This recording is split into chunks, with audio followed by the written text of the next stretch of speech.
नमस्कार, मैं आरबी सिंह यादव और आप देख रहे हैं मेरा YouTube channel RB Singh Yadav editor.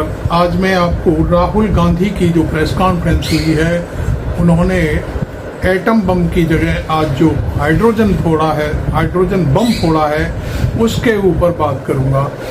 Rahul Gandhi की प्रेस कॉन्फ्रेंस के बाद चुनाव आयोग ने भी पूरी अपनी कहानी बताई है और राहुल गांधी को झूठा साबित करने की कोशिश की है। हालांकि राहुल गांधी को पहले मालूम है कि पिछले जो एटम बम फोड़ा था उसमें ज्ञानेश कुमार ने राहुल गांधी से कहा था कि एक हफ्ते के भीतर अपनी सफाई पेश करें या माफ़ी मांगें देश से, लेकिन राहुल ने माफ़ी नहीं मांगी। आज राहुल गांधी ने हाइड्रोजन बम फोड़ दिया और साफ साफ कहा कि कर्नाटक की 2 विधानसभा सीटों के हम पूरे के पूरे आंकड़े आपके सामने पेश कर रहे हैं। इन आंकड़ों के हिसाब से वहां पर 6000 वोट ऐसी जगह से काटे गए जो कि कांग्रेस पार्टी के पूरी तरह से पड़ने वाले थे।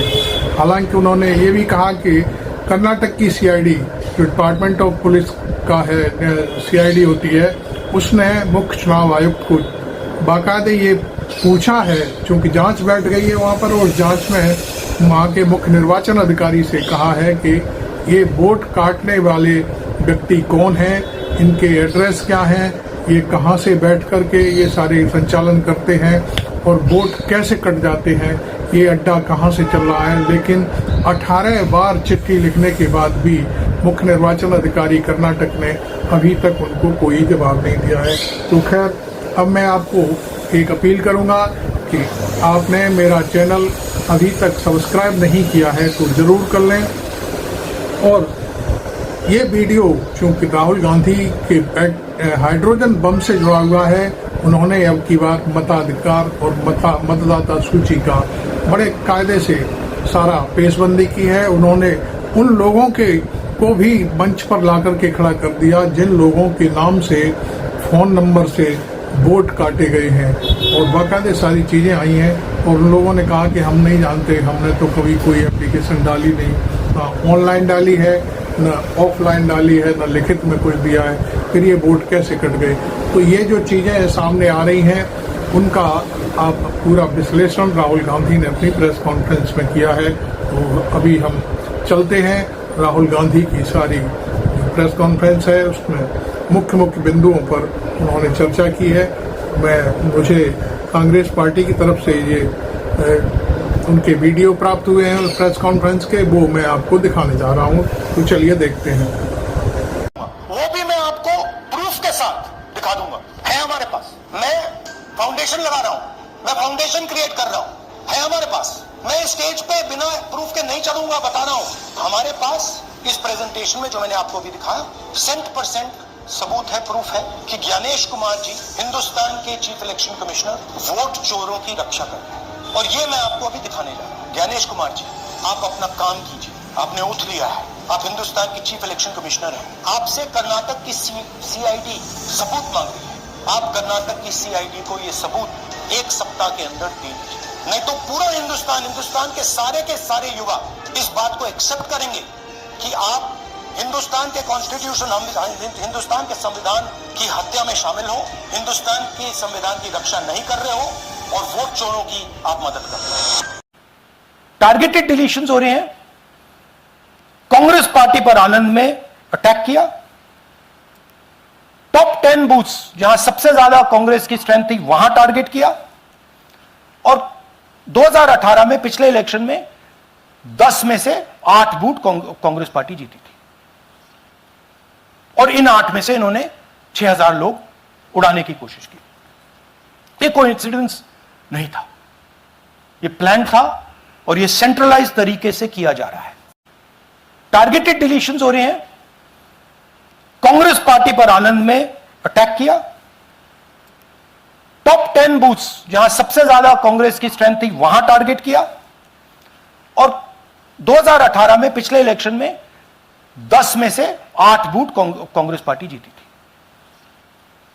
और इन 8 में से इन्होंने 6000 लोग उड़ाने की कोशिश की।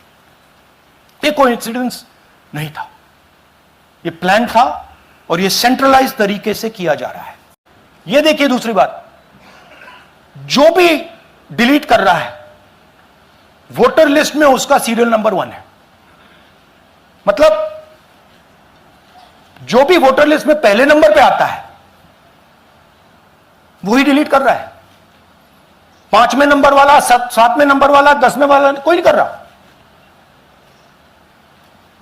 तो हो क्या रहा है, सॉफ्टवेयर से यह काम किया जा रहा है। सॉफ्टवेयर प्रोग्राम कह रहा है पहला नाम निकालो और इसका प्रयोग करके डिलीट करो। यह दूसरा उदाहरण, सूर्यकांत जी जो अभी स्टेज पे आए थे, इन्होंने 12 वोटर्स को 14 मिनट में डिलीट कर दिया। आप फॉर्म भरने की कोशिश कीजिए, डिलीशन फॉर्म भरने की कोशिश कीजिए, देखिए।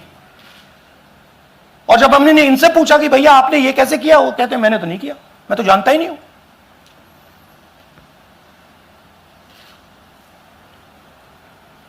बबीता चौधरी जी का इन्होंने एक नाम डिलीट किया, यहां खड़ी है बबीता जी, यहां है। सूर्यकांत जी यहां है, आ जाइए जरा स्टेज पे, 1 सेकंड आ जाइए। ये दोनों खड़े हैं यहां पे, सूर्यकांत जी, बबीता जी। इनको मालूम ही नहीं कि इन्होंने डिलीट किया। Thank you. अच्छा, एक इंटरेस्टिंग बात आई है जो मैं आपको बताना चाहता हूं कि इलेक्शन कमीशन के अंदर से हमें मदद मिलनी शुरू हो गई है। मैं साफ बोल देता हूं, इलेक्शन कमीशन के अंदर से, पहले नहीं हो रहा था, अब इलेक्शन कमीशन के अंदर से इंफॉर्मेशन आ रही है। यह रुकेगा नहीं। आपने राहुल गांधी के द्वारा जो कुछ भी चीजें सामने आई उनको देखा और पूरा ये विश्लेषण साफ करता है कि चुनाव आयोग कहीं न कहीं से पूरी तरह से जो भारतीय जनता पार्टी है उसको सपोर्ट कर रहा है। क्योंकि उसके पास कोई जवाब नहीं है तो फिर वो नेताओं की तरह प्रेस कॉन्फ्रेंस करके तत्काल वो राहुल गांधी को झूठा साबित करने की कोशिश करता है। तो ये सारी चीजें आप देख रहे थे, तो मैं आपको, शायद आप मेरी बातों से कहीं किसी हद तक सहमत होंगे और बाकी हम और आगे आपको विस्तार से बताने जा रहे हैं। राहुल गांधी ने एक सूर्यकांत नाम के व्यक्ति को पेश किया जिसने 14 बार आवेदन दिया कि इन नामों को काट दिया जाए और उसके बाद उस व्यक्ति को भी वो मंच पर ले आए कि उन्होंने भैया कोई इस तरह का आवेदन नहीं दिया है जिसकी वजह से मेरे फोन से या मेरे उसके वजह से किसी का वोट कट गया हो।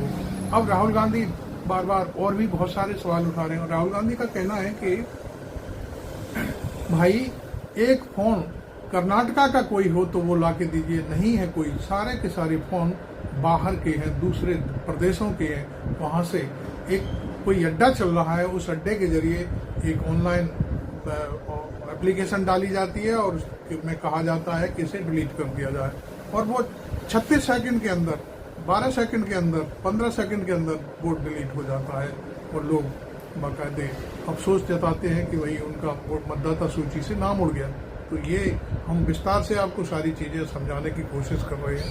ये सूर्यकांत है, अभी हम दोबारा से दिखाएंगे आपको। विधानसभा है, वहाँ के सूर्यकांत हैं। इन्होंने मंच पर आकर के राहुल गांधी के सामने कहा कि नहीं, हमने ऐसा कोई आवेदन नहीं दिया जिसकी वजह से, ये इनकी पत्नी भी है साथ में, किसी का वोट कट जाए। ये राहुल गांधी ने बाकायदा आज तो प्रूफ के साथ सारी बातें कही हैं। राहुल गांधी खुद पूछ रहे हैं और सारे सवालों का जो प्रेस बैठी हुई है सामने उसको जवाब दिया जा रहा है। ये सूर्यकांत है, ये इनकी पत्नी है साथ में, उनके साथ एक सज्जन और है। आपको मालूम है कि पिछली बारी राहुल गांधी ने नाम जुड़वाने की कहानी बताई थी और अब की बार जो कहानी है वो आलंद विधानसभा सीट है। कांग्रेस ने जीती है, लेकिन जीती हुई सीट पर भी उन्होंने ये बात कही है कि ये सीट, हमारी सीट से 6000 वोट उड़ा दिए गए। अब की बार वो वोट हटाने की प्रक्रिया पर ये पूरी प्रेस कॉन्फ्रेंस को संबोधित कर रहे हैं और जगह जगह से सारी चीजें उनके सामने आ रही हैं। तो ये एक बहुत बड़ा मसला है और चुनाव आयोग को मैं समझता हूं उन्होंने 1 सप्ताह का समय दिया है कि सीआईडी को वो सबूत के साथ बाकायदे इंफॉर्मेशन करें कि ये सारे लोग कहाँ हैं और इनका अड्डा कहाँ है, अन्यथा पूरा देश का जो युवा है जिनके नाम कटे हैं वो आपके बारे में सोचने लगेंगे कि आप निश्चित तौर पर भारतीय जनता पार्टी का साथ दे रहे हैं।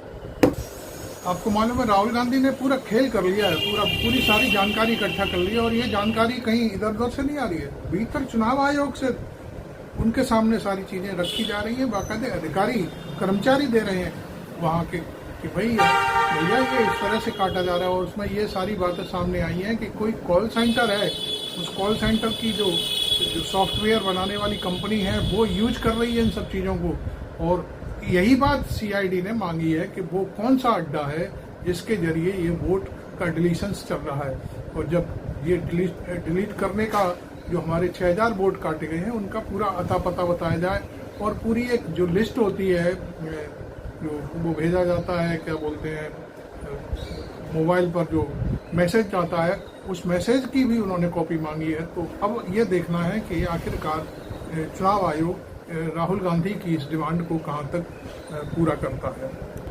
इस मुद्दे पर राहुल गांधी ने क्या कहा वो थोड़ा सा वो भी मैं आपको सुनवा देता हूँ। सीआईडी ने हिंदुस्तान के इलेक्शन कमीशन को 18 चिट्ठियां लिखी हैं। हमें आप ये इंफॉर्मेशन दीजिए, बिल्कुल क्लियर है। डेस्टिनेशन आईपी दीजिए, डिवाइस डेस्टिनेशन पोर्ट दीजिए, ओटीपी ट्रेल दीजिए, फोन नंबर्स दीजिए, फोन नंबर्स के मालिकों के नाम दीजिए। क्लियरली पूछा है, नो आंसर। 18 चिट्ठी CID Karnataka, no answer from chief election commissioner, no answer from election commissioner. Rahul आपने सुना कि ये जो कुछ भी हम मांग रहे हैं या सीआईडी मांग रही है वहाँ यदि ये जानकारी दे दी जाती है तो इस सारे गिरोह का भंडा फूट जाएगा। और इस गिरोह का संचालन कौन कर रहा है? उन्होंने सीधा सीधा कहा कि चुनाव आयुक्त ज्ञानेश कुमार के जानकारी में ये सारी चीज़ें चल रही हैं। खैर, मैं आपको बहुत सारी चीज़ें मैंने आपको दिखा दी हैं। मेरा वीडियो बड़ा हो जाएगा इसलिए आप भी बोर हो जाओगे, लिहाजा आप इस वीडियो को शेयर करें और जानकारी दुनिया तक पहुंचाएं। हो सकता है ये तो कर्नाटक की बात है, कर्नाटक की 2 विधानसभाओं का मामला है, हो सकता है कि आपका भी वोट कट जाए कभी और आप भी देखते रह जाएं, वोट ही नहीं डाल पाएं, आप चुनाव ही न लड़ पाएं। ये बहुत सारी प्रॉब्लम्स खड़ी हो सकती हैं। लिहाजा आप ये सारी चीज़ें इस वीडियो को शेयर करने के बाद आप दुनिया को बताएं कि भाई चुनाव आयोग आखिरकार कर क्या रहा है। तो मैं समझता हूं कि वीडियो अच्छा लगा होगा तो आप इसे लाइक भी जरूर करेंगे और चैनल अभी तक सब्सक्राइब ना किया हो तो इसे सब्सक्राइब भी कर लें, क्योंकि चैनल सब्सक्राइब करने पर मुझे कोई आपसे धन दौलत नहीं चाहिए होती है। मुझे ये लगता है कि भाई मैं जो कुछ भी आपको सुना रहा हूँ या सुनाने की चेष्टा करता हूँ वो शायद आपको अच्छा लगता है, इससे मेरा मनोबल बढ़ता है। Thank you very much. मैं आरबी सिंह यादव। मैं आपको कई बारी अभी इसी वार्ता में ये बोल चुका हूँ कि राहुल गांधी ने हाइड्रोजन बम फोड़ा है, लेकिन ऐसा नहीं है। अभी कर्नाटका की 2 विधानसभाओं पर ही ये सारा खेल वोट डिलीट करने का मसला सामने आया है। राहुल गांधी ने साफ किया है कि अभी हाइड्रोजन बम नहीं फूटा है। जिस दिन हाइड्रोजन फूटेगा उस दिन मैं आपको पहले से बता दूंगा कि अब हाइड्रोजन बम फूटने वाला है। एक जानकारी और दे दें हम, राहुल गांधी ने जैसे ही प्रेस कॉन्फ्रेंस शुरू करी तो उस प्रेस कॉन्फ्रेंस की शुरुआत में 35,000 लोग उनके जो यूट्यूब चैनल है जिस पर उनकी डायरेक्ट प्रेस कॉन्फ्रेंस चल रही थी उसे देख रहे थे। ये बड़ी बात है कि एकदम जब कोई लाइव नेता कोई लाइव आता है, लाइव अपनी बात कह रहा है, उस समय 35,000 लोग देख रहे थे, लेकिन थोड़ी देर में जैसे ही शुरुआत हुई और 2-4 मिनट के बाद ही 45,000 हो गई, उसके बाद 50,000 हुई और जब तक हमने देखा उस समय 65,000 से भी ज़्यादा लोग राहुल गांधी की जो प्रेस कॉन्फ्रेंस थी उसको लाइव देख रहे थे। तो ये एक नेता का अपना गुण है और प्रस्तुति है। मैं आपको बता दूं कि अभी तक नेता लोग प्रेस कॉन्फ्रेंस करके अपनी बड़ी चढ़ी बातें किया करते थे कि मेरी पार्टी ने ये किया, मैंने नाला बनवाया, मैंने चकबंदी कराई, मैंने फला जो कुछ भी है और मैंने स्कूल बनवाया, मैंने उसको ये डोनेशन दिया, वो दिया। लेकिन राहुल गांधी ने इस तरह की जो प्रेस कॉन्फ्रेंस होती हैं उनका तरीका ही बदल दिया है। राहुल गांधी एक पत्रकार के रूप में, एक संपादक के रूप में सारी चीजें वो सामने रख रहे हैं जो काम प्रेस का होता है। आप मानते होंगे कि प्रेस की स्टोरी पर कभी कभी सरकारें गिर जाती थी, ये हम आपको बता रहे हैं। हमारा तजुर्बा बहुत लंबा है, हम 39 साल से इसी पेशे में हैं और हम बहुत सारी चीजें, हम कभी जरूरत पड़ेगी तो सारी चीजें बताएंगे। आज वो नेता इस तरह से नहीं कर रहा, जो काम संपादक और अखबारों का, टीवी चैनलों का है कि वो खोज खोज करके लाएं और जनता तक पहुंचाएं। राहुल गांधी ये काम सीधा अपने हाथ में लेकर के कर रहे हैं। खैर, अब मैं वास्तव में इसको वीडियो को यहीं समाप्त करता हूं। Thank you very much.